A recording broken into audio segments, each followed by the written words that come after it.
Please stand for the Pledge of Allegiance. I pledge allegiance to the flag of the United States of America, to the republic for which it stands, one nation, under God, indivisible, with liberty and justice for all. Please remain standing for a moment of silent reflection for our servicemen and women throughout the world and for those who have passed away in our community, including retired firefighter Jerome Calpin, Tippy D'Annunzio, and Lou Evans.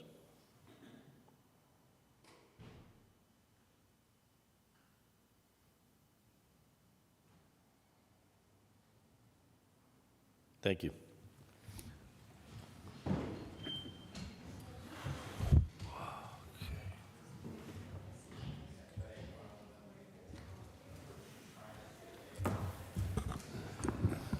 Roll call, please. Smurl? Here. Mr. Schuster? Present. Dr. Rothchild? Here. Mr. McAndrew? Present. Mr. King? Here. Dispense with the reading of the minutes. Third order, 3A, overtime report for all departments as provided by City Controller, received April 27, 2023, for the period January through April 2023.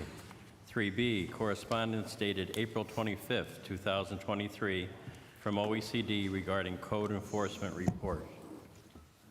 Are there any comments on any of the third order items? If not, received and filed. Do any council members have any announcements at this time? Well, I have a couple. I guess I'll start. So there's an event coming up for this poor little girl, McKenna's Journey. She has colonic motility dysfunction. So there's a fundraiser that says, please join us for live music, basket raffles, food, and support McKenna. It's May 7th from 6 to 9 p.m. at Finnegan's Irish Rock Club on 514 Ash Street, Scranton. Also, in addition to our moment of silence earlier, I would like to offer my condolences to the family of Anthony Tippy D'Annunzio and the whole West Side community. The man, the myth, the legend, and champion of all things West Side will be greatly missed. I knew Tippy personally and have witnessed firsthand the joy and smiles he has brought to the West Side community for over 54 years. Rest in peace, Tippy. And I'd also like to wish all my colleagues and fellow educators out there a happy National Teachers Appreciation Day. Then also coming up, the West Scranton Wrestling Alumni Association will have a wrestling social, $10 donation. This is going to be on Armed Forces Day, Saturday, May 7th. The 20th, Saturday, May 20th, I apologize. From 3 to 7 at the American Ukrainian Veterans Association of Lackawanna County. It's on Railroad Avenue. And the same day, it's going to be very busy at the Ukis. That night, from 7 to 10, it'll be an Armed Forces Day party, live music by Dominic Kuchera, and there'll be a salute to those who defend our country. And then also, in addition to that, on Memorial Day, they asked me to report this out, which is May 29th. Your bravery and service will never be forgotten. This will also be at the American Ukrainian Club, Veterans of Lackawanna County on Railroad Avenue, and this is at 11 a.m. And that is all I have. Thank you. Thank you, Mr. McAndrew. Is anyone else? I have one announcement. The Electronics Recycling Day for the City of Scranton will be at Scranton High School, 63 Munchak Way, on Saturday, May 6th, from 9 a.m. till 2 p.m. There is a list of items that will be recycled for free, and there also is a list of items that will be recycled, but there will be a fee for some things. If you go to City of Scranton's website, you can find that the recycling list there. Thank you, Mr. Smurl. Anyone else? Yes, I just want to say thank you to the UNC for hosting the Pine Brook Family Arts Festival that took place over the weekend. That was at John Adams Elementary School. My family and I were able to enjoy and partake in the activities that they had there. I thought it was a great event for kids, great way to get the community and the neighborhood together, and I'm glad that the weather held out for it too. So that's all that I have. Thank you. Thank you, Dr. Rothschild. Also, just a reminder, there's a cleanup in Southside this weekend. They're going to be meeting at 9 a.m. at Connors Park, and I think it's between 9 and 1, and they're going to meet there, and then people will kind of spread out throughout Southside to do a cleanup of the Southside area. Thank you. Fourth order, citizens' participation. Joan Hodowanitz. Oh, excuse me, Joan, can I stop you just for a second? I forgot, Dr. Rothschild has a proclamation that was sent down from the city. I'm sorry, and then we'll call you up again. Thank you. I'm going to read a proclamation honoring Jewish American Heritage Month. Whereas Jewish immigrants to America, ever since their first arrival to our shores in the 16th century, have played a central role in the creation, growth, freedom, prosperity, and strength of the United States of America. And whereas the biblical and contemporary history of the Jewish people and the enduring values of the Jewish faith were vital sources of inspiration for the founding of the United States, the Civil Rights Movement, America's global leadership in the cause of freedom, Americans' commitment to social justice, and many of our country's most central tenets. And whereas through core Jewish beliefs, such as the creation of man in the image of God, the infinite value of every human life, the need for a weekly Sabbath, and the importance of education in the lives of children, the Jewish community has helped to define America's character and values.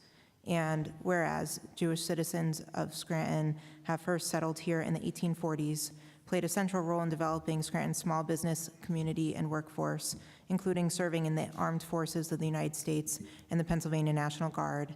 And whereas following the rebirth of Zionism and the miraculous return of the Jewish people to the Jewish homeland, the United States was the first country in the world to recognize the State of Israel in 1948, and over the years has developed a deep friendship and unbreakable alliance with the State of Israel based upon shared values and mutual interests. And whereas the State of Israel is now celebrating the 75th anniversary of its modern founding and its emergence over the last few decades, and as a beacon of freedom and prosperity and a world leader in technology, agriculture, water conservation, medicine, and all manner of innovation. And whereas for 42 years, every president of the United States has declared a period of time for celebrating the contributions to the United States of the Jewish community's history, heritage, and culture since 2006, the month of May has been a presidentially declared as a Jewish American Heritage Month, pursuant to a bipartisan resolution of Congress. Therefore, Mayor Paige Cognetti, along with the Scranton City Council members, do hereby proclaim May 2023 to be Jewish American Heritage Month for the city of Scranton and call upon all our citizens to commemorate this occasion by appropriately celebrating the Jewish community's history, heritage, culture, and contributions to our city. I further call upon schools, colleges, and universities in Scranton to commemorate this occasion through appropriate programming for students, and call upon Scranton museums, organizations, and historical societies to host programs relevant to the occasion. Thank you, Dr. Rothschild. Joan Hodowanitz.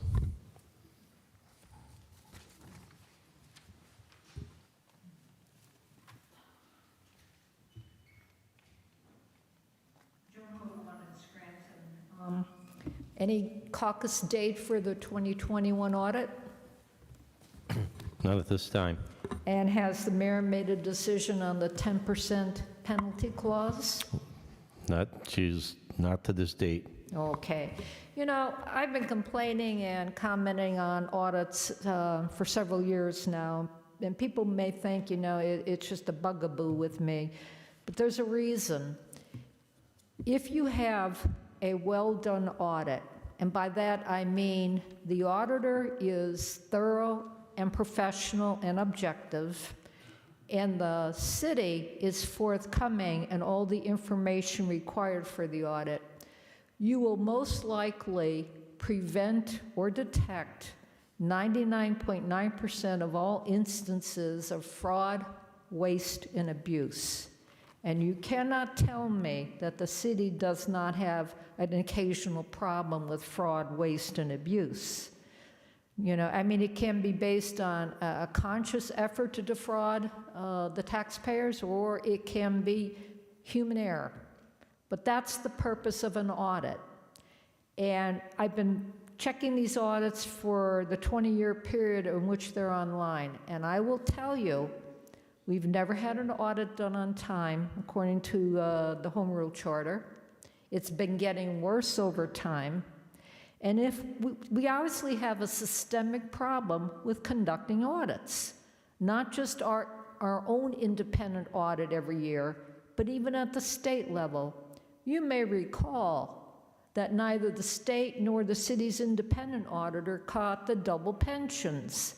That was caught by a reporter from the Times Tribune after it had gone on for over a decade. So I'm going to keep asking, if the city has problems in preparing for an audit, and you know, not everybody's trained to do it, do we need to identify those issues and get a training program set up? And I don't think Rainey and Rainey's cutting the mustard here. They were hired in 2017 or 2015 for a 2-year contract for the express purpose of preparing for the audit so it would not be late again. Now, they've been continued upstairs, and they're still up there, and we're still having late audits. My recommendation, go to the University of Scranton. The professors up there teach government accounting, and have them come down. They could teach our people. Our people will get a free education. University gets a pat on the back. Maybe we'll get a timely and well-done audit.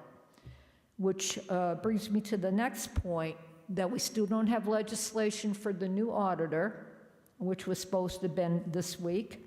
We still don't have the DPW contract on the website. And I got big concerns about that.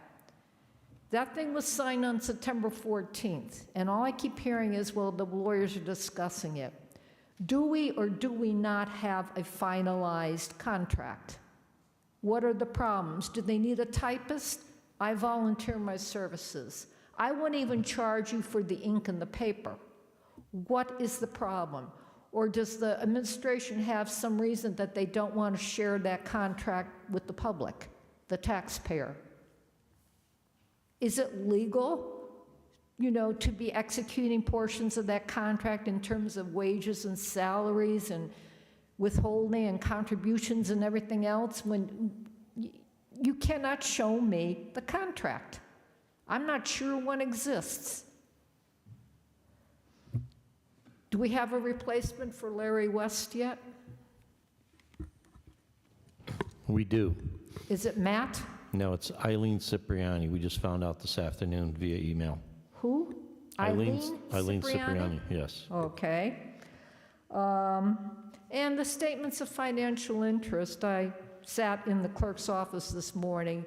Of 190 statements that we tried to get, I think as of tonight, correct me if I'm wrong, we have about 90, Frank? That's correct. Shame, shame, shame, you know. And he's got them scanned, so hopefully they'll be on the city's website in the very near future. Thank you. Thank you, Mrs. Hodawanowitz. Faye Faranis. Faye Faranis, Scranton.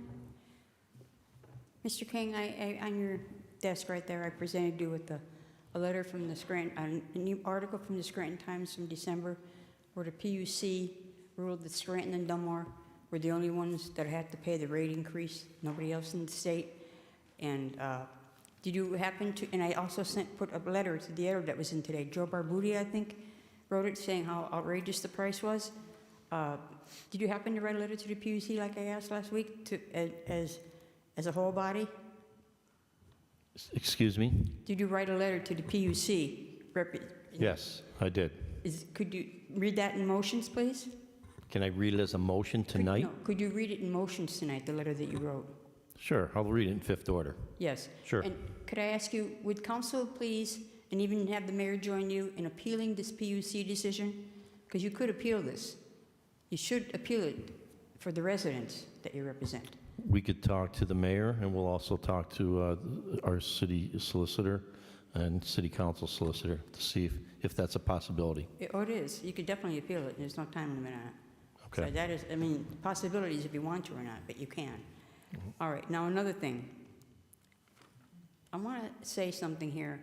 Mr. King, you've been setting a pattern here for the last couple of weeks. A couple of weeks ago, you went after Lee Morgan for saying there was pay-to-play politics in Scranton. You know, No, excuse me. He made the comment, and I just responded to it afterwards. yes, I know, but what you responded, you had no right to say, because the council rules do not supersede the Constitution of the United States. Mr. Morgan had every right to say what he wanted, because it was true in his opinion. Just like what I say is I never right. mentioned anyone's name. You didn't have to, but everybody knew who you were talking about, because he said it right before you spoke. Same thing with Mr. Ellman. He said he didn't like immigrants. You said you're going to go call everybody out that says that anymore. You don't have that right. You really don't, and I think you should brush up on the Constitution. Okay, thank you.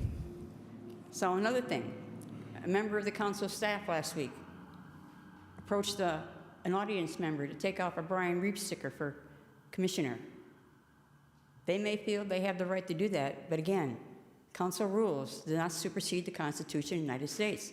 And I think you should inform your staff they should never approach an audience member and tell them to take off any campaign stickers, clothing, anything.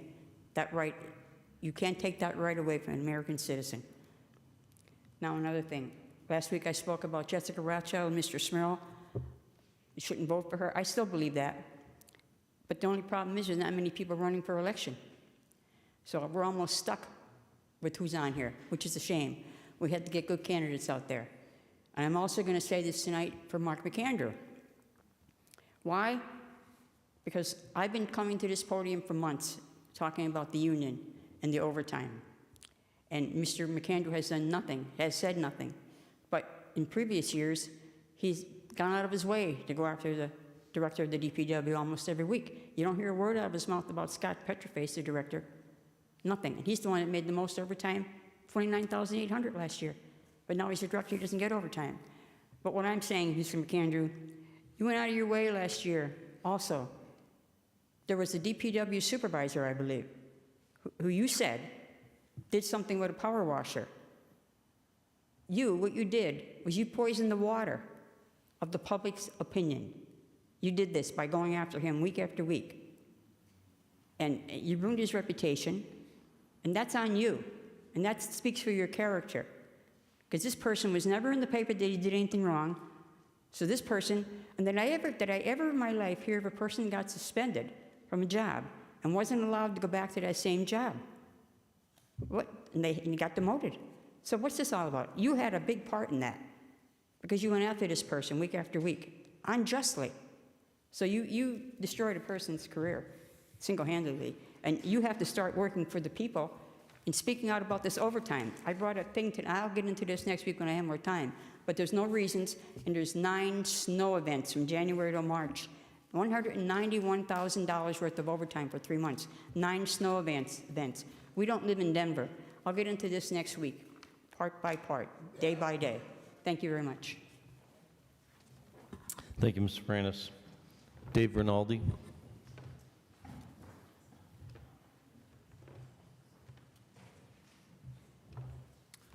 Good evening, Council.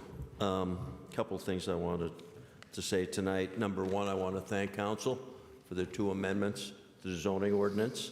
I think you sent a clear message that the citizens of Scranton will be heard when it comes to development. Number 2, I wanted to say that, I wanted to apologize for that random notes rant that I went on last week. As a Democrat, I can't understand. I understand why young people do not want to identify as Democrats, and it has to do with the establishment money Democrats in the party. Third thing I wanted to talk to you about was Of course, we saw the news that Geisinger is being bought, and it's out of California. So there, there's a lot of uncertainty here. But I wanted to give council some ideas to start to think about in the development of that area up there. Number one, I don't see any reason why, if you're going to have 2 parking garages, you don't have them in the 200 block of Colfax. Open up the 400 block of Colfax and redevelop that with a program to relocate. And this has happened with hospital expansions before. I've read about this. The hospital can help with relocating and perhaps reclaiming that area in the 400 block for the neighborhood. Now that you can, that will increase the park itself. If you get a swimming pool there, you can reestablish that area. And so I'd like you to think about that as one of many scenarios that you can think about for developing that property. But it has a lot of good aspects to it. I don't know what you do for the people on Roslyn between Wheeler and Arthur, but I think there's a lot of possibilities if you keep your mind open and you're thinking ahead now, and hopefully all of you will be there making those decisions. And finally, I just want to say to everybody who's on the ballot, good luck to you Tuesday. I wish you every success, and the people will speak. Thank you very much. Thank you, Attorney Rinaldi. Norma Jeffries.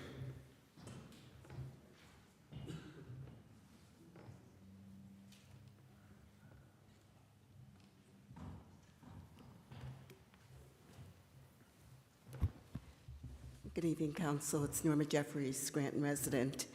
And I have a lot of thank yous tonight.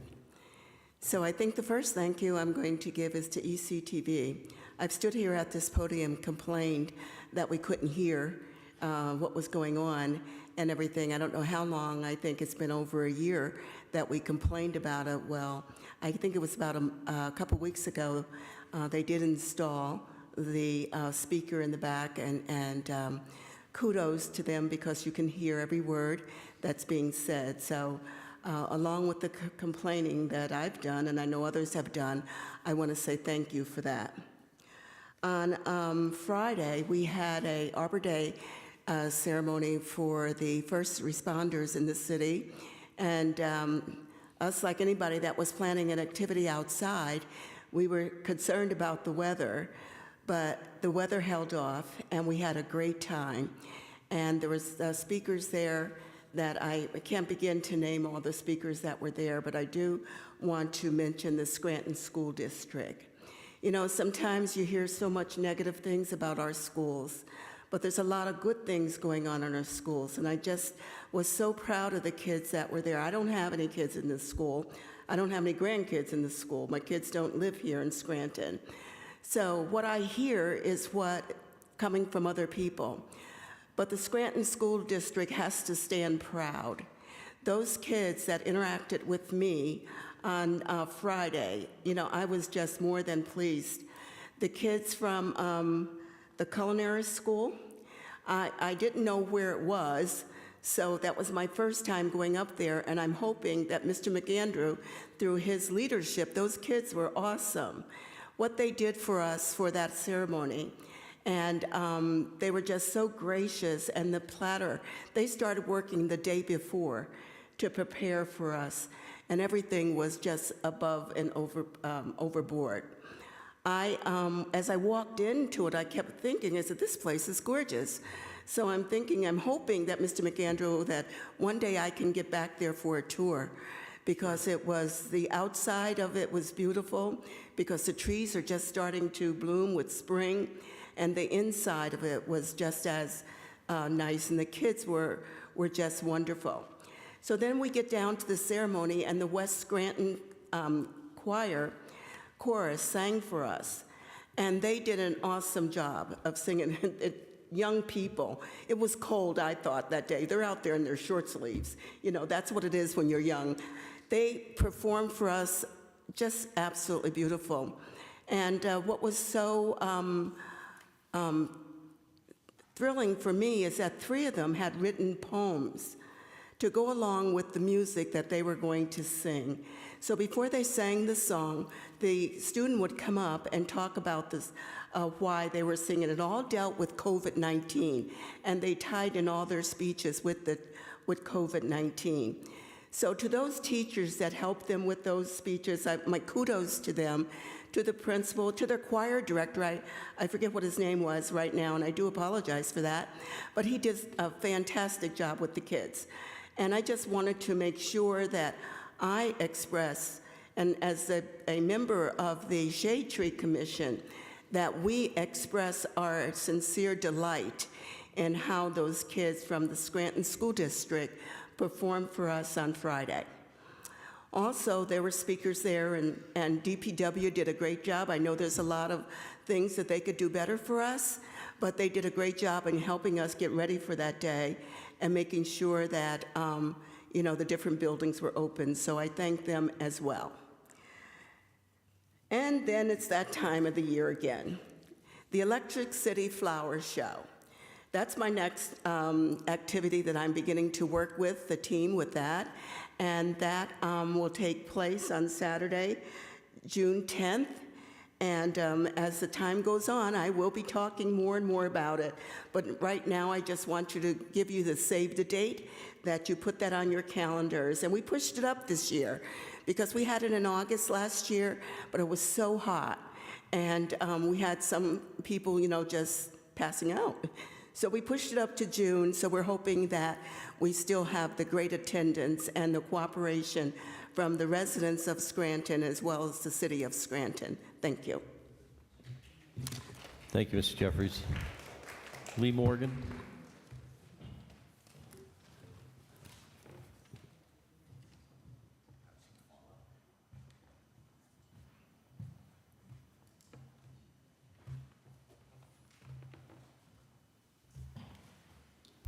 Good evening, Council. Lee Morgan.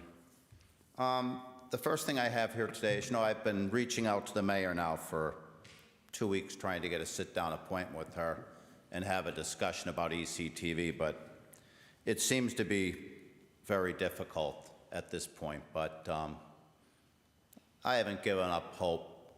Either way it goes, it's going to all work out fine. The other thing I have is, you know, I've secured Holy Cross Hall because before I file my petition with the court, I'm going to try to launch a series of neighborhood associations because I think the city has a real problem in a lack of drive by neighborhood associations. I think they may be, in some instances, they could be better. And I've just been paying a lot of attention to what's happened over the years, from Mr. Pisano starting the Hill Neighborhood Association and securing that building, and the way the neighborhood associations have operated over an extended period of time. For the life of me, I can't figure out how they lost the L.A. Lewis building in West Scranton. And I think it's time to see just how tied they are to local politics and political candidates, and whether they absolutely represent the residents in their communities or not. And that's a really big question. The other thing I have here is that at inception for ECTV, it was run out of the Scranton Public Library by Mr. Finity, I believe. And I don't know exactly how it grew from that point to where it is now, but you know, I'm looking to get some answers, but not for me. I think the community should have these answers, not me personally, because if it really becomes a detriment to getting those answers, then you can get them in discovery, and your lawyer can explain that to you. I want to know, is ECTV a private contractor? When does the contract with ECTV expire? Is there a process to replace ECTV as the operator of ECTV? You know, they operate the channel. Is there a process to remove ECTV and replace them with a different operator? I'd like to know how the board was chosen and the process to remove the board. And is there a contract between the city government and ECTV? These are all really crucial issues that I think the public should have an answer to, because they're going to highlight an awful lot of things on how the channel was operated and why they're afraid of free speech and why they can't allow anyone to question city government or the council. Because don't forget, a long time ago, well, not a considerable period of time, the Lackawanna Taxpayers and Citizens Association sat at these tables. Bill Courtwright was a councilman. Janet Evans was on council at that time. There were a multitude of different council members on council at that time. And they were questioned, and the things they did in public office were questioned. And I think that, and on the county level too. And I think what happened is when Mr. Courtwright became mayor, he couldn't handle the criticism that the residents had for the council's leadership and how the council couldn't answer questions. Like today, the council has a terrible time answering questions. And you know, the most amazing thing is that this is even taking place in this country, considering when the revolution was fought, what the principles of this country were, and where we've taken ourselves to as a people. And the facts should come to light on exactly where our community is and what's taking place. And the government, I don't know what there is to hide from. I think it should be transparent, and maybe you'll answer these questions. Thank you. Thank you, Mr. Morgan. Ron Ellman.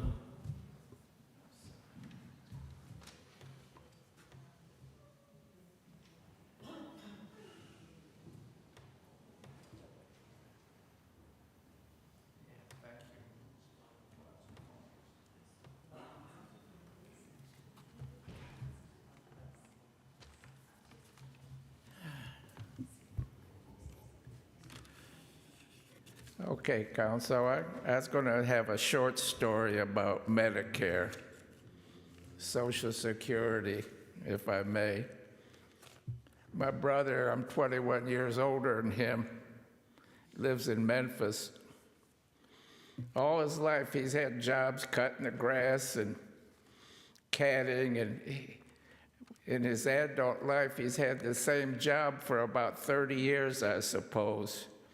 A couple months ago, his wife got sick. They put her in the hospital. She got MS. She was falling out of chairs and falling down and everything. Evidently, it got real bad. 3 days later, they put my brother in the hospital. His kidneys failed, and he had a blood clot in his leg, and he's on Medicare because of his age. Well, last Monday, they threw him out of the hospital. His Medicare ended. I don't know how Medicare could end, but it was in the paper a couple weeks ago. Our esteemed president is taking Medicare away from millions of people. And he's one of them. How could this be? This is America, for crying out loud. Yeah, they sent him home, and a visiting nurse is supposed to come 3 times a week. She didn't show up for about a week and a half. They told him he could come back to the hospital in 3 weeks if, in the meantime, you know, if he was still living after all that. I didn't know any of this till a couple weeks ago. he phoned me. By then, he was 5 or 6 weeks behind on his car payments and his trailer payments and everything, and I had to just sort of help him out so he wouldn't lose everything he worked for all his life. But it's, you know, it seems to me that the prisoners in Cuba are received better than this. How can this happen in America? All these people coming across the border, it's just impossible to keep Social Security and Medicare alive. There's too many people sucking it dry. When my son was sick in the hospital, I waited over at Geisinger's in the waiting room a few hours here and there. It's terrible what goes on in that waiting room. It's not America anymore. People walking around barefooted. They bring in all their old habits from the old world to this country. And we're supposed to change and be like where they came from. Yesterday, Roseanne went to a doctor. She's on Geisinger's, her hand doctor in Einen. Her copay was $225. Now, I don't know if any of you sit in a waiting room like I did. How many of those people you think have a $225 copay? That's why there's not going to be any Social Security for your children and your grandchildren. It's an impossibility. Well, I got that off my chest. I got one other thing. There's a picture of a woman downstairs by the elevator. I just wondered what she did. It said, phone the police if anybody sees her here. You didn't see it? Oh, I thought maybe she insulted counsel or something, you know. It's a lesson to me. Well, thank you. Thank you, Mr. Ellman. That exhausts the sign-in list. Does anyone else like to be heard?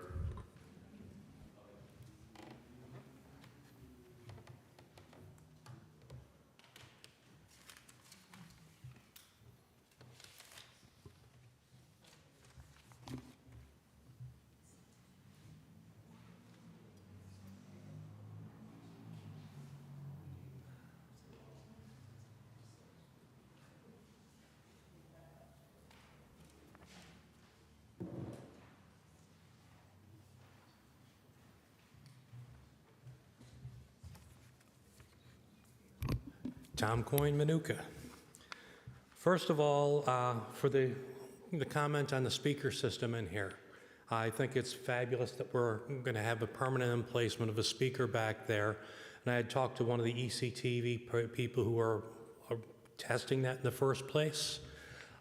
We discussed that it might be wise, since we're going to put in a speaker back here, and another one can be run off that, if a small speaker might be considered for up in the balcony.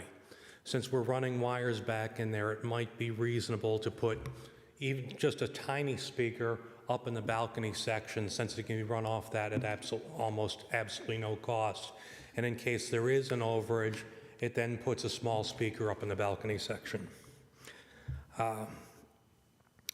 One of my pet peeves, since we're talking about pet peeves, is for 3 years now, I've brought before this council that when documents are scanned in, why aren't we using OCR?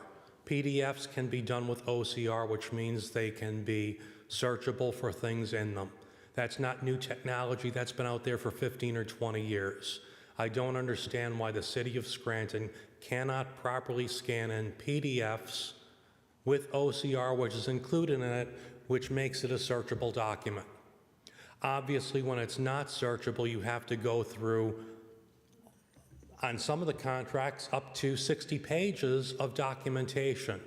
When if it was scanned as searchable, you could put the keywords in and go specifically to sections you're going to. It's been 3 years that I've talked to council about this, And they said, "No, we'll look into it, we'll think about that, we're not sure we have the technology." If you don't have the technology, maybe you should figure out how to go back and do maybe mining in the city, because technology has advanced past the 1940s. It's there, it's available, we need to use it. For the first paper that I put forward, which is the ordinance for the Environmental Commission, the new commission as written, council has the ability to only approve the alternates. It specifically says in there, the mayor may appoint with the advice of and consent of city council up to 2 alternate members. It does not discuss the primary members at all. Since it directly relates to alternate members, it would be reasonable for this body to have in there that council should approve of all of them. Now, for the initial commission, all members should be voted for by the mayor and the council for the establishment of the body. And I understand this body wants to take a look forward at the mayor appointing a certain number and city council appointing a certain number. And that's reasonable. But for the initial installation of it, I think everyone on that should be vetted by both parties, just for the original creation of the committee itself. The second document I brought forward shows some of the recovery plan payments so far.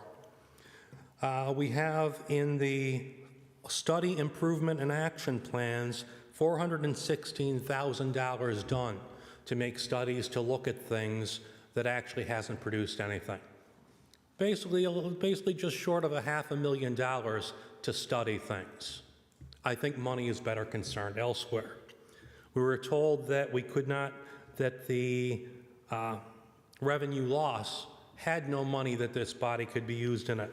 But looking at the city's website, in the unallocated section, not in the distributed or obliged section, there is $9,982,315, or 67.5%, which is still not allocated.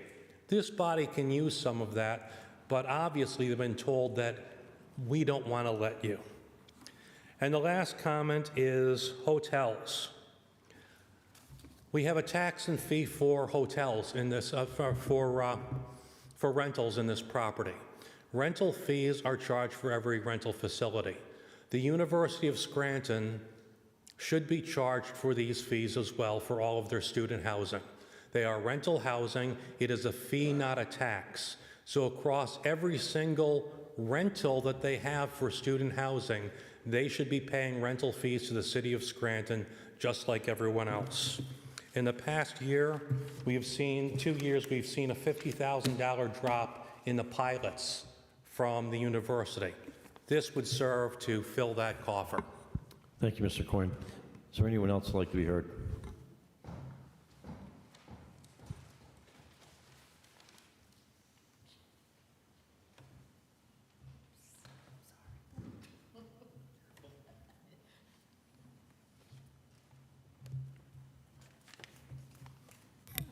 Marie Schumacher, East Mountain. I guess tonight is complaint night because I've been looking at a lot of the things that have been promised and not come to fruition. And one of them goes back to 2015, I believe, when our police officer, Mr. Wilding, lost his life because he jumped over a wall and found out it was a staircase and went down and got killed. And we have not, that I can see, done a thing. Now, it took the state, I must also add, I think until last year or maybe the year before, to also do a wilding ordinance just for people running and being chased. So I don't know. If you would at least tell us if you don't intend to do that, I think that would be nice. But again, if you go through a yard and you jump over a wall and it's a long stairway, good luck. And then my favorite, stormwater. We have spent more money studying stormwater. And when are we going to really address it? Are we going to have an authority? Are we not going to have an authority? Are we going to be on our own? Or are we going to have a regional?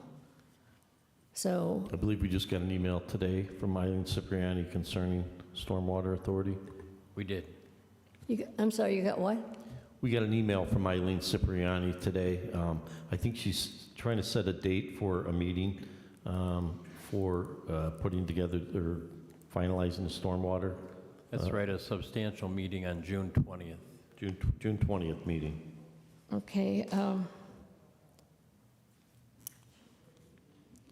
And Is that Mrs. Schumacher, an open meeting, or is that just you and the administration? I don't know that. I'll have to That'll be an open caucus. open caucus. Okay. And also HRG has completed the East Mountain Stormwater study. That's done. We just got it, I think, today. Okay. Now the ice box.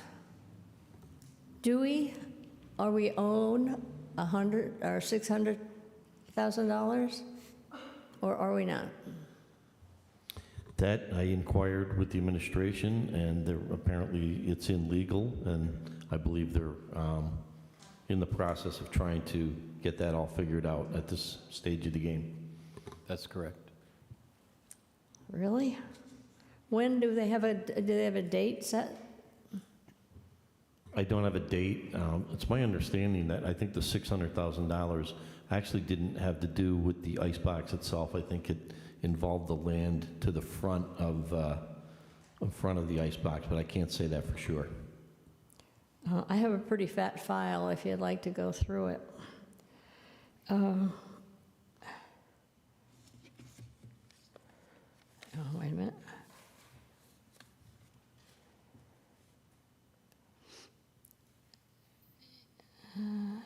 Got that one. So, what about pilots? There was something stated that the administration was going to do a hub.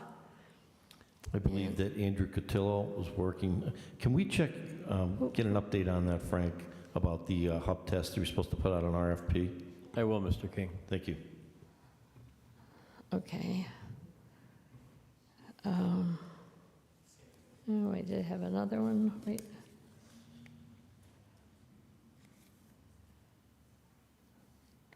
And what about LERTAs? When does the LERTA program run out for the city? And could we have, again, your marketeer, who is from the Chamber of Commerce, come in here and tell us whether it was a success or a failure? And again, is it really still in order to even go request a LERTA? Thank you. We'll look into that, Mrs. Schumacher. Thank you. Is there anyone else who would like to be heard?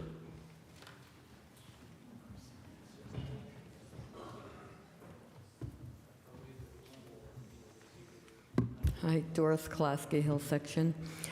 First of all, I want to thank everybody on council that voted for the amendment last week. And I just want to make a reminder announcement that Saturday, May 6th and 7th, this coming week, there is going to be at Naog Park at the old concession stand, which is now called the Community Room, a collection for St. Joseph's Diaper Pantry, Baby and Children's Pantry Wish List. And they're looking for diapers size 4, 5, and 6, pull-ups toddler 3, toddler 4, toddler 5, baby bath towels and washcloths, new baby bottles, baby wash, baby lotion, diaper bags, bibs, pacifiers, baby formula, Similac, Advanced and Sensitive, and baby food, fruits, and vegetables. No clothing being accepted at this time. So I'm just hoping people will hear this and show up and help them out, because diapers, if you've been in the store and if you have babies, man, are they expensive. Thank you. Thank you, Ms. Skolowski.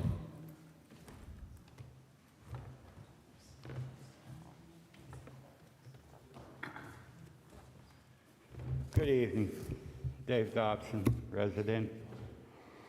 I don't know how many people even have the time to read the papers nowadays, but there's an editorial in the Sunday paper, and about 2 days after we resolved, or hopefully resolved, the parking garage issue, Geisinger is being swallowed up by a massive corporation from the West Coast, a nonprofit, but there's some issues here with insurance.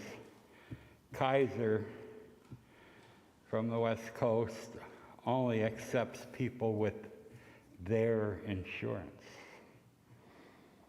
And why something like that is even legal is beyond me. That's absolutely awful. I hope things work out the way we hope they work out. But, I mean, I went up last Wednesday up to the park just to visit. I throw the kitty cats a couple of coins up there for street cats and visit sometime. And when I went past the parking lots up there, the amount of cars are massive, so I hope we're not sitting in court worrying about it being overturned, our representation. I also would like to point out that certain entities brought in Henry Amoroso.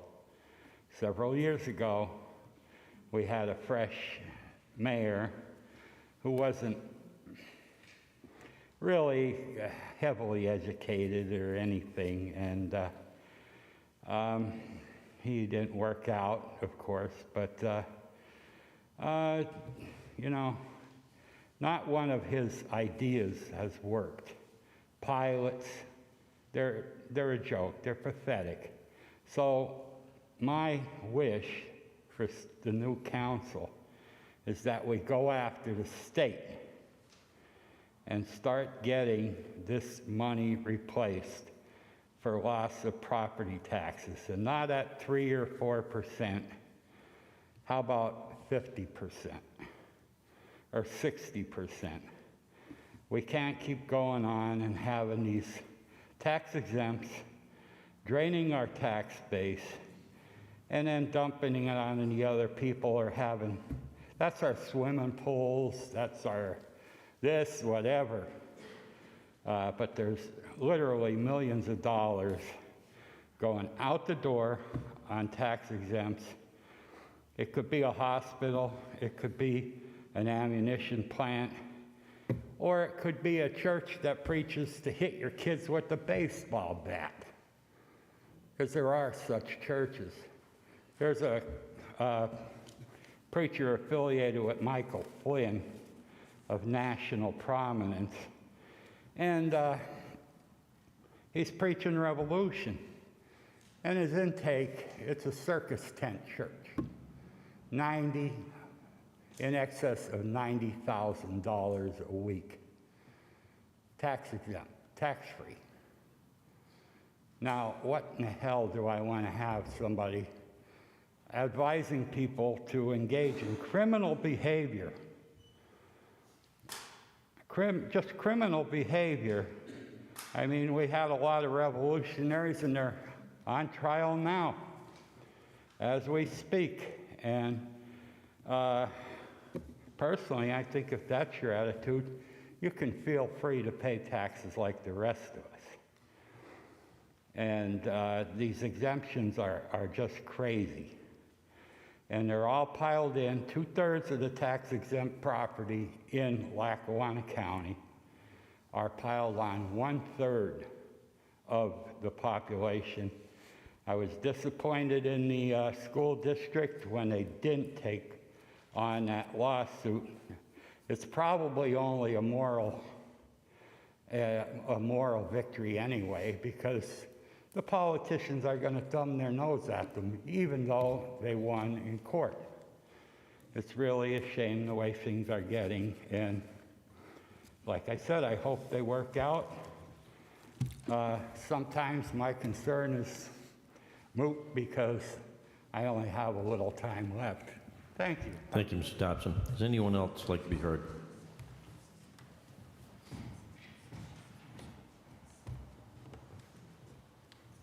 Good evening, Council. Joe Matievich, Trip Park resident, Vice President of the Trip Park Civic Association, Executive Board member of the Bulls Head Weston Field Neighborhood Association.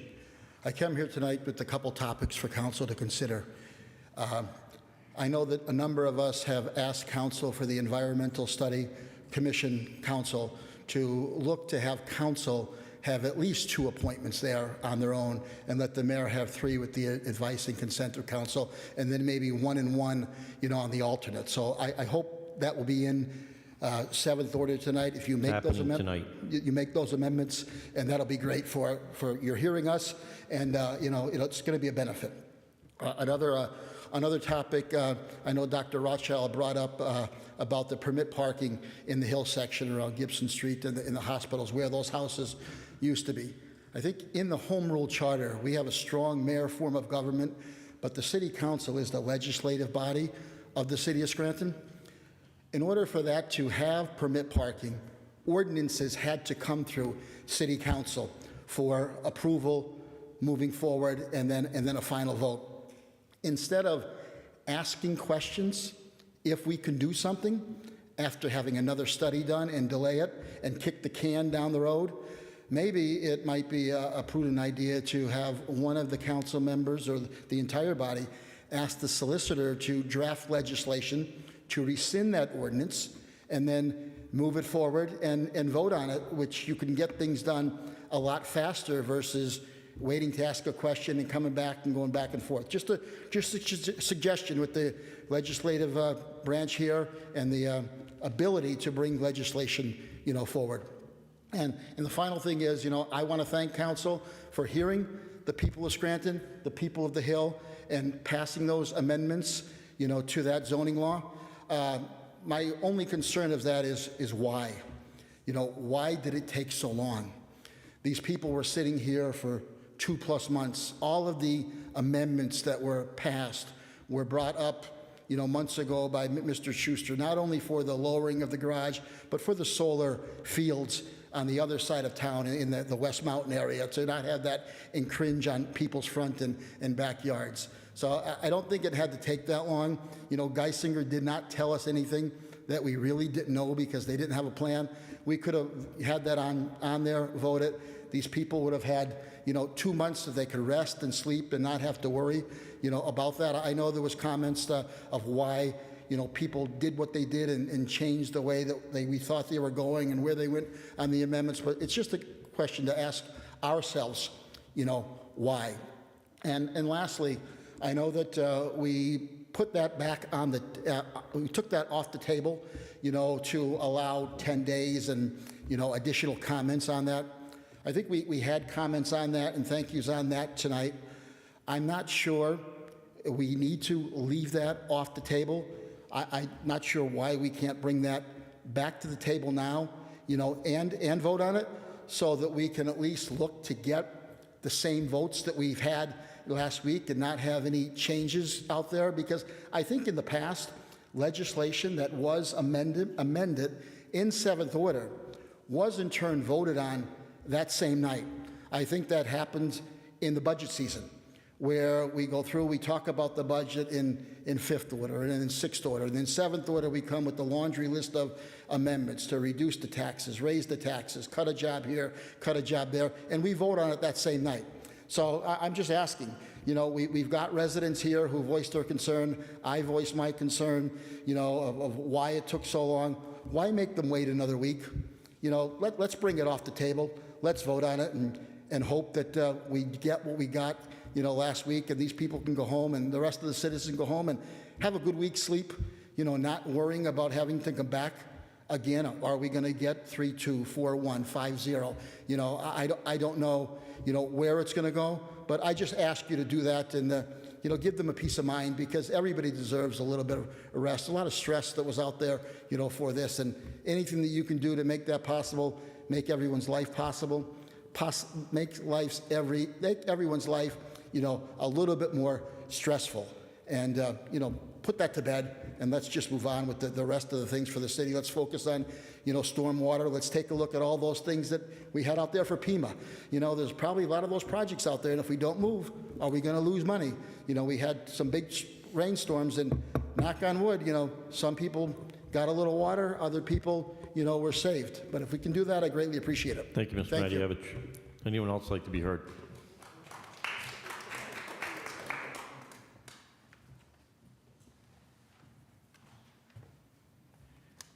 Good evening, Council.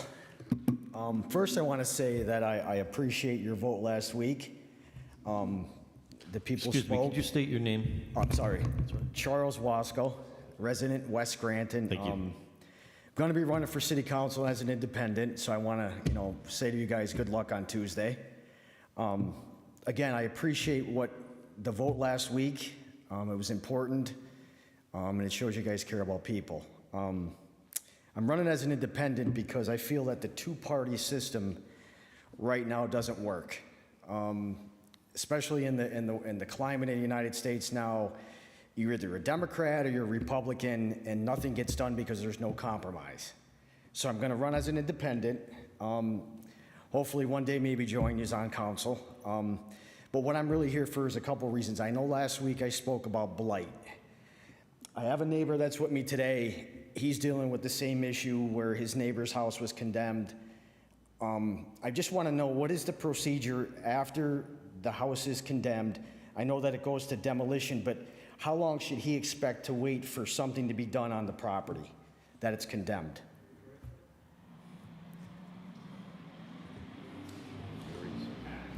Yeah, it can vary depending on, you know, challenges or court challenges and dealing with the attorneys.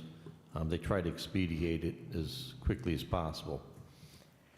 I would also ask if I'll try to get a more concrete answer for you for that for next week, though. We'll talk to Mr. Voldenberg, if you could check with the city solicitor, and I guess it would be the LIPS department. Because I think there's a lot of condemnations being done now because we have city inspectors that are going around and doing that, but you see a lot of these properties that just sit and it just depreciates the value. I would ask that if maybe council could do maybe a ride around, or maybe this mayor can actually do a ride around with an inspector to see what's going on in this city, because the people that I talk to are really just tired of the blight, the lack of activities for the youth, and they just want something for their taxes. Was there ever any talk about maybe doing a ride along or anything like that? I've done that multiple times. Would you be interested in doing it again? Yes. Do you see what I see too? Like Yeah, I completely see the benefit from those ride-alongs. It's good to see firsthand, and streets that I might necessarily not go down every day, and to see. So the what different can issues. we do? Is it the mayor that's got to like maybe attack this issue, or because it seems like everybody that's on council is on board, but it seems like we're not getting anywhere. Concerning the blight?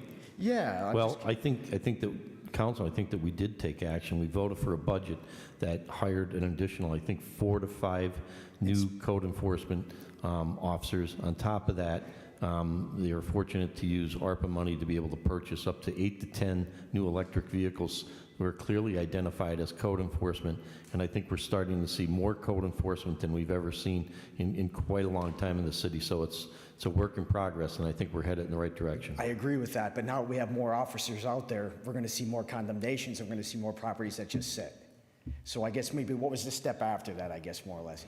Last week, I requested for that process to be posted on the website, for I how went on property there. gets condemned, so that it's it's clear and transparent for the public. Lastly, I would like to mention, I'm a drug and alcohol counselor. I've been doing it for a couple of years now. I was wondering if there's any way I could work with the administration, council, and maybe the mayor to talk about how we can handle this influx of the fentanyl that's in the area, drugs, you name it. Plus, you know, when you add the situation where we don't have a pool, we have a lot of kids that cannot afford to play sports. We can't afford to do a lot of things that maybe we could create some type of an environment to handle this influx of drugs and alcohol. Would council be willing to sit down and talk to me, or maybe the mayor? I'm sure members of council would be glad to sit down and hear your thoughts. Even if you wanted to submit anything that you have, our suggestions also would be helpful. Yeah, I have some ideas, and I would love to sit down with you guys and talk about it, you know. And lastly, I guess good luck on Tuesday, and I appreciate everything that you guys do, because honestly, it's not easy. It really isn't, because a lot of people vent, and it's not anybody's fault. It's just the way it is. But I wanted to just say that I'm running as an independent because I just don't think that government moves when there's a two-party system. But I wanted to say thank you again for last week's vote. Thank you. Thank you, Mr. Wasco. Is there anyone else who would like to be heard?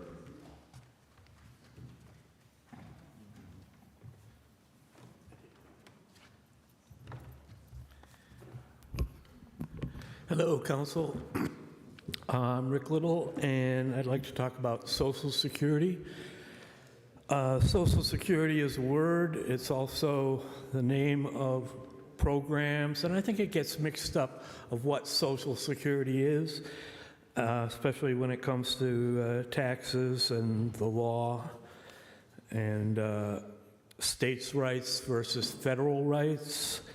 I think a lot of people are very confused, especially now, about what states' rights and federal rights are, especially with the, you know, like reproductive rights and gun rights. And, you know, I see a lot of people really freaked out on the Roe versus Wade, and it goes back to the states, and all of a sudden, they're interested in civics, and they want to protest. And I think it all comes from television. People are programmed to learn this way. All my life, I've always enjoyed people under 3 years old and people over 70 years old. Under 3 years old, because they're just there. They're just there to learn. And in over 70, it's like they're remembering. They're remembering, and they find themselves in this world of Social Security and trying to deal with it. And there's a lot of lawfare going on. You know, people are cheering. They're watching these kangaroo courts in certain states, California and New York. You know, they're going to get this guy that I hate. And but they really don't even have basic civics understanding of what are federal rights and states' rights. And basically the problem everywhere is that the people that are in charge of city, county, and state governments are stealing Social Security on every level. The regular Social Security, because it's tied with medical, it's tied with housing especially, and it goes away. I talk to people on the street who get the same basic Lackawanna County needs that I do to live on, because I was in family court. I ended up losing everything. They garnished, you know, all my 501c. My family turns against me because of children. I have a daughter. Haven't seen her since she was 8, but ever since then I've been fighting to stay prominent, and that's why I'm here, to be on as much television as possible. So one of these days, she's parentally alienated now. She's 22. She'll figure out, you know, yeah, it really starts with the family, fatherhood, because she was denied that. As far as the lawfare going on, there's a big problem in this county because there's no defense. The way they have it set up, you know, no tolerance policy for lease violations at Scranton Housing Authority. It's like shooting fish in a barrel. I've sat in and watched the courts. There's nothing there from Lackawanna Pro Bono, another 501(c), or there's nothing there from Northeast Penn Legal.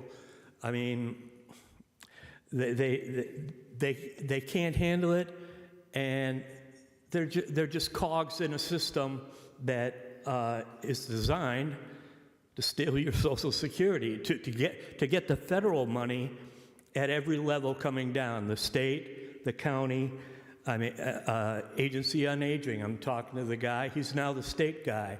You know, I'm talking to him because they make discrimination, which everybody seems to be, you know, on race, on color, on, you know, age, they say, and they make fine lines of who's being discriminated.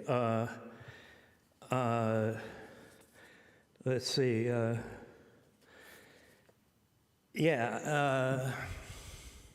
I'm running out of time.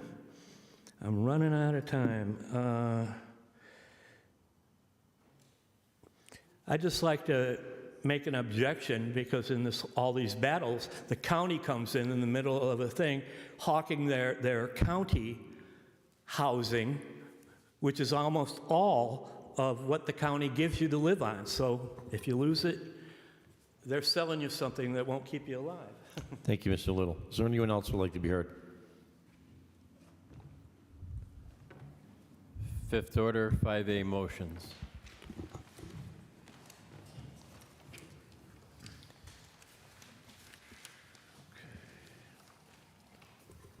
Mr. Smurl, do you have any motions or comments? Yes, Mr. King. During announcements, I forgot to mention, there'll be a group at Naog Park Sunday at 9 a.m. By the gazing pond. They're going to install the pumps and the fountains and do a general cleanup in that area. And also, they're going to, later in the day, erect the amphitheater to prepare for the summer concerts and also do a cleanup in that area. And that's it. Thank you, Mr. Smurl. Mr. Schuster? Nothing at this time. Okay, thank you. Dr. Rothchild? Yes, I received a complaint about an empty vacant lot at 736, 738 Prescott Avenue. So there was a property there formerly that was condemned and torn down. And with the storm that happened over the weekend, there were a number of large branches that fell onto that property and a neighboring property. And thanks to DPW for coming by to help clean that up. But there were still a couple of issues with that property, and I think a part of the tree is hanging over onto one of the residents' roofs. There's also a missing retaining wall, which is causing flooding into the cellar of a neighbor. So I wanted to find out who owns the property, if it's through the land bank or if there's an owner still that. I'll find that out, Dr. So that we can Rothschild. get those issues addressed. Thank you. Appreciate it. That's all that I have. Thank you, Dr. Rothschild. Mr. McAndrew? Yeah, I have a couple things. So as chairman of the Committee on Public Safety, a couple people came to me with questions, residents.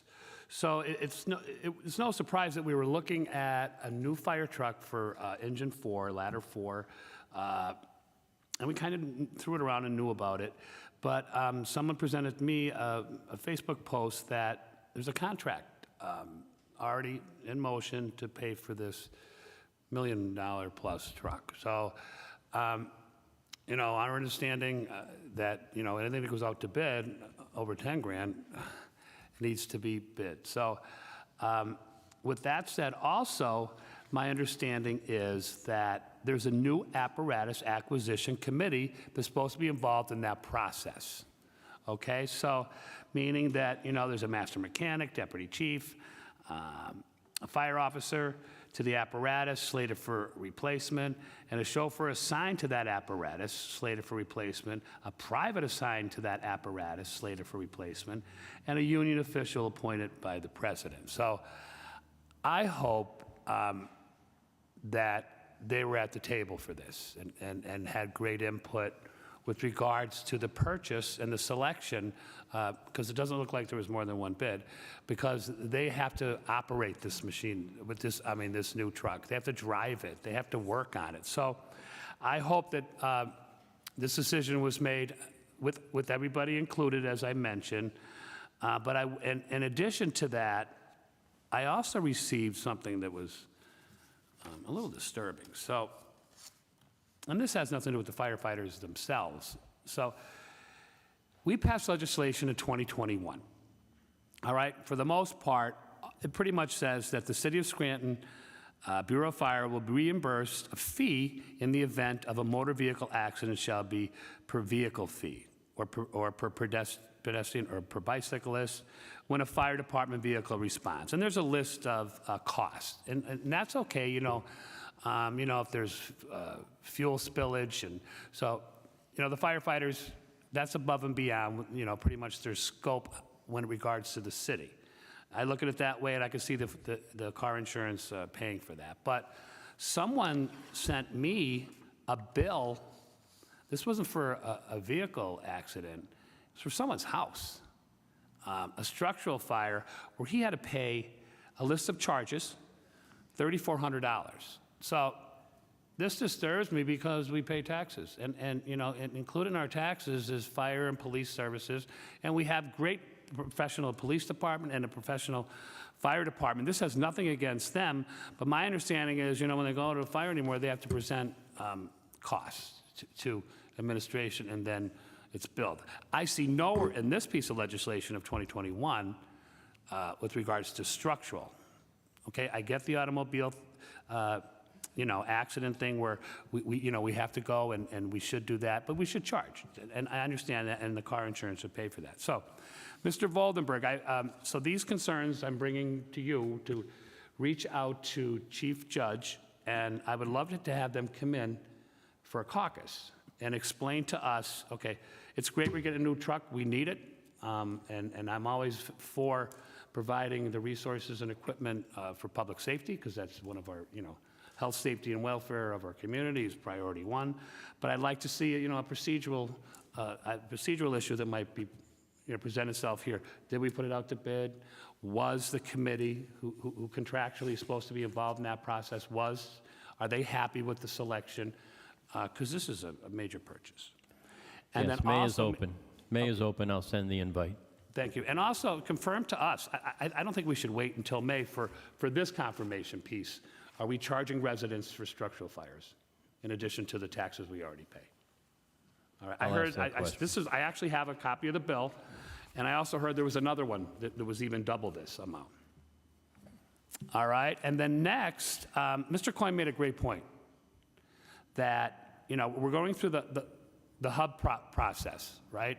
And that's to take a look, a deeper dive or a deeper look at the nonprofits to see, if they still, if it still applies to them. So, but I think, the rental fee you brought up, it's a good idea. We have to look under every rock for revenue or savings. So I think it's a rock maybe we never looked under. And the rental fee, if it's an ordinance and it's law in the city, and a dorm room is considered a rental unit, it's revenue producing. So I think it's a great idea. Will you have, because I know the hub test is starting, could you send that down to administration? Maybe let's explore this. Let's explore everything during that process. And take it, have legal take a look at our ordinance. Does it apply or not? Or could it after the hub test? I will, sir. And that's all I have. Thanks. Thank you, Mr. McAndrew. Earlier this evening, an individual commented on my ability as the council president to not allow certain things, certain comments made during city council meetings. I think I've been pretty open and liberal in terms of allowing people to speak their mind and come up and express their opinions. But, under council rules, name-calling, profanity, racial and ethnic slurs, and any other behavior that is inconsistent with the purpose and intent of conducting official business shall not be permitted. The council president shall have sole discretion in determining if and when any person violates these rules. So, very simply, those are council rules. And I typically don't call anybody out of order. So if somebody's going to come up here and make racist comments, I'm going to call them out on it. If somebody's going to come up here and accuse us, unsubstantiated accusations that any of us are on the take up here, I'm going to call them out of order. So it's as simple as that. Like it or not like it, that's what's going to happen. Okay, moving along. The zoning ordinance, it was mentioned earlier that we should pass that tonight. Well, based on the advice of city solicitor, we're advertising that for 10 days. We've gone this far. We're going to do the right thing, and we're going to make sure that we don't make a mistake by not advertising it for 10 days, because we made amendments last week, and the public did not have an opportunity to comment on those amendments. Tonight, they did, and you know, a couple of people did comment that they were happy with those amendments. I think that's appropriate. Next week, they'll have another opportunity to do that. It was advertised on Friday, April 28th in the newspaper. We're going to follow the proper procedure, because the last thing I want to do is try to pass a zoning ordinance that's taken 1.5 to 2 years, not just in Scranton, but that's gone all through all the communities, and make a mistake. So we're going to do it the right way. I'm going to follow the advice of the city solicitor, and next week that will come up for a final vote. And the public will have an opportunity to speak on that again. Also, just some follow-up from some speakers last week. At 1525 Blucher Avenue, I notified DPW, and they confirmed they will visit a property to review sandbag barriers to affect water flow onto the property on East Mountain. HRG regarding East Mountain stormwater study, in addition to all of the city. Reached out to city OECD director and advised HRG tentatively scheduled for a visit June 20th. We'll work with OECD and HRG to move the caucus to May if possible. Les Spindler, 1449 and 1451 North Rebecca Avenue and Bulward Street. DPW advised the street is on the 2023 paving list, and the repairs to the street, curbing and drainage to the corner will take place at that time. Also, our council office asked DPW director to possibly locate replacement cans for ash cans taken in error by DPW workers. DPW advised there are none available, no available cans to replace at this time. Perhaps we can look and see when we're going to have at least some of those blue cans for recycling available. Maybe we can give those to Mr. Spindler. He needs 2 ash cans. I'll go. All right. Sure, I can find them. I'm sure we can help them out. All right. Evan and Kristen Xanthus, Scranton Police will increase patrols on the block and ask residents to call Scranton Police Dispatch at 570-348-4134 as issues occur, so that car may be directly dispatched to the block. I understand there is an ordinance that was passed several years ago about idling trucks. There can be no idling trucks between the hours of 7 p.m., I think, and 7 a.m. In that area. That's correct, sir. Thank you. Kathleen McDonald, 1119 Jackson Street. Zoning and LIPS management is reviewing the matter and to advise, specifically regarding the condemnation and the question regarding the subsequent place back of the electric meter, or subsequent placing back of the electric meter that was removed. The Speaker asked if we would send a letter to the Public Utility Commission concerning recent tax or recent rate hikes. So I will read this into the record. I prepared this today, and all the council members were willing to sign it this afternoon upon arrival. To whom it may concern, I'm writing this letter on behalf of both the entire Scranton City Council and the taxpaying citizens of the city of Scranton. We want to express our concerns about the constantly increasing cost of utilities to the citizens of this great city.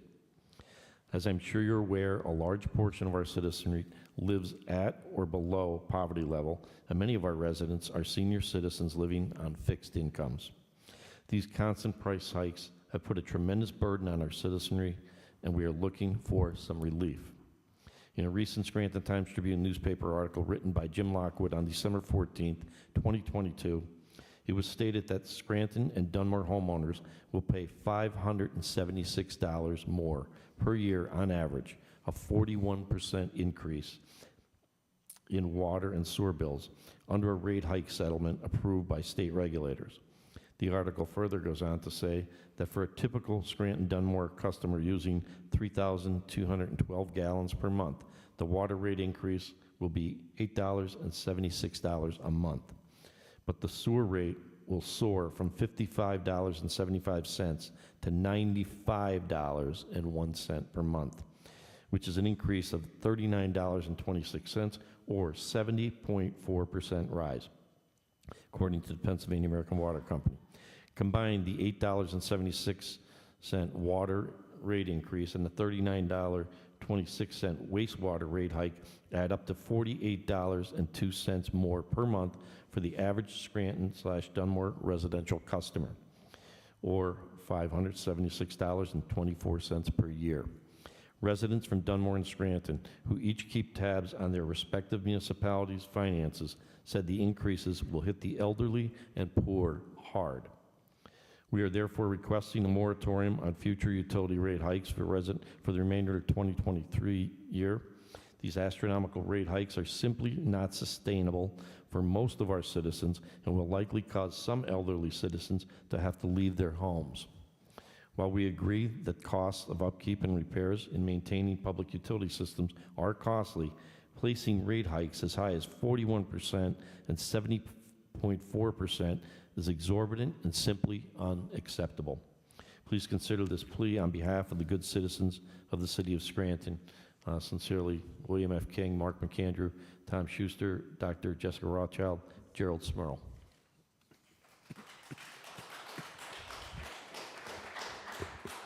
Thank you.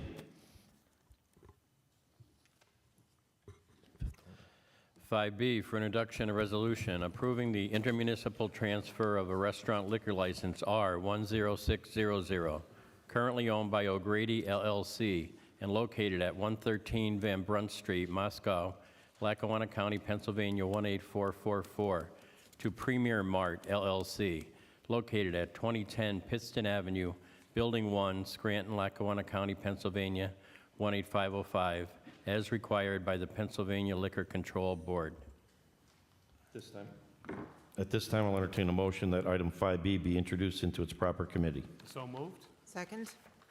On the question, I think I asked our attorney, Mr. Gallagher, to just double check to make sure that this address is the accurate address. Yeah, I double checked with them in between caucus of the meeting. That's the Okay, address great. that they will be So that was our only concern, because we didn't want to have to introduce it and then, people remember it was off by 2 numbers last time, so we just want to make sure it's the accurate address. That's all I have on that. All those in favor signify by saying aye. Aye. Aye. Opposed? The ayes have it, and so moved. I make a motion to table item 5B. Second? There's a motion on the floor and a second to table item 5B. This piece of legislation is being tabled to allow for advertisement of a public hearing to be held on Wednesday, May 17th, 2023 at 5:45 p.m. On the question, all those in favor signify by saying aye. Aye. Aye. Opposed? The ayes have it, and so moved. 5C for introduction, a resolution authorizing the mayor and other appropriate city officials to execute and enter into a contract with Press Record Communications, New York, LLC, to perform communications and marketing services for the Office of Community Development. At this time, I'll entertain a motion that item 5C be introduced into its proper committee. So moved. Second? On the question, On the question, so we've had a contract with this company from March of '22 to March of '23. The original contract was 6 months, and the funds to pay for that contract came out of OECD, the CDBG admin funds. There was a 6-month extension. So, Mr. Voldenberg, I had a couple questions if you could send over to the administration. What funds did the additional 6 months come from? And who decided to extend the contract? and will CD, I know in the backup documents we have that CDBG funds will cover this contract. It is a 2-year contract with a 1-year extension, so will those funds cover all 3 years of that contract? Also, in last year's contract, there was reporting and tracking included in the contract. They track social media and website analytics, performance metrics and measures, benchmarking Scranton's progress, and monthly status reports. Have these been done by the company? Have they been submitted to the city? And there was also an annual status report to be complete as part of that contract. Can you find out if the annual status report was completed and submitted to the city? And I could send this all in an email to you after the meeting. Thank you, sir. You're welcome. That's all for now. On the question, I believe those reports were completed. I had similar questions about this legislation that I had asked Eileen Cipriani about, and she had sent a recap from Press Record Communications about what their work has been over their 1-year contract. And I believe she said that it also lessened from $40,000 for the 1 year, and they put it out to bid for a lesser amount, $25,000, and that they by far had. Were these questions sent to all of council? No, right?